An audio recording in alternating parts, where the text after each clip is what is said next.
Salut! Alors, je constate que la question à la mode pour l'instant, c'est est-ce qu'on va vers un effondrement ou pas? Point d'interrogation. Et comme tout le monde se positionne, je me disais qu'il serait bien que je donne aussi ma position qui, comme d'habitude, est pleine de nuances. La première difficulté réside déjà de donner une définition de l'effondrement. Pour le Larousse, c'est le fait d'être détruit, ruiné, abattu complètement, anéantissement. Là, on voit déjà que pour certains, notamment moi-même, la définition ne colle pas. Quand je fais une vidéo qui s'appelle l'effondrement alimentaire pour les nuls, jamais je ne parle de disparition de la capacité de produire. Par contre, j'affirme que nous avons des problèmes, qu'on va être amené à repenser notre façon de faire et qu'un déséquilibre entre l'offre et la demande est à craindre. Il n'y a pas ce côté total, irrévocable, complet, définitif qu'on semble comprendre à la lecture de la définition du Larousse. Cette première difficulté est là. Chacun, nous avons notre propre définition du mot effondrement. Mais c'est pas tout. Encore faut-il se mettre d'accord sur le sujet qu'on parle. Les collapsologues, par exemple, ils ne parlent pas la fin du monde, mais la fin d'un monde. Et dans cette grande poubelle qu'on peut appeler un monde, chacun ne jette pas forcément la même chose. Pour certains, c'est tout le système économique, d'échange, de transactions. Et pour d'autres, c'est juste la fin de l'euro et le retour aux monnaies locales, par exemple.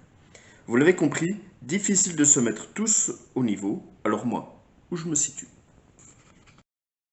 Eh ben, nulle part. Je trouve qu'il est dangereux de s'enfermer dans un scénario. Par exemple, je trouverais osé de faire plein de prêts bancaires sous prétexte que de toute façon, dans un an, le système économique tel qu'on le connaît, il aura disparu. Si ce système y tient le coup, je suis dans la merde. À l'opposé, je trouverais osé de garder toutes mes économies dans cette même et unique banque, car notre système, il est efficace. Si ça se pète la gueule, je suis aussi dans la merde. Je parie sur une situation qui, même si elle se dégrade par moments comme nous le voyons actuellement, elle restera stable. Mais ce pari-là, je ne le fais pas complètement.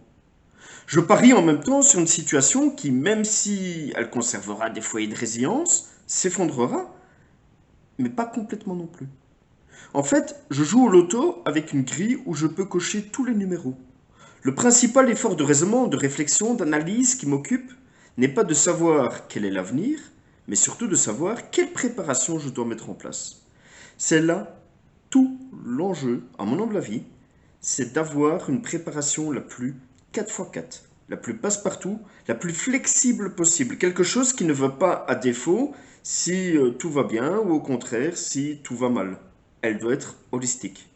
C'est pour ça que je ne suis pas autonomiste, prépeur, survivaliste, collapsologue, mais un peu de tout ça en même temps. C'est pas pour ça que je me prépare pas spécifiquement à un problème nucléaire, une pandémie, une crise financière, un handicap, une EMP, mais un peu tout ça en même temps. C'est pour ça que généralement dans ma préparation, je n'ai pas de regrets. Je fais très rarement de mauvais choix parce que je ne me positionne pas. Pour conclure, se positionner, c'est s'enfermer. Le petit pouce, l'abonnement, préparez-vous à la prochaine.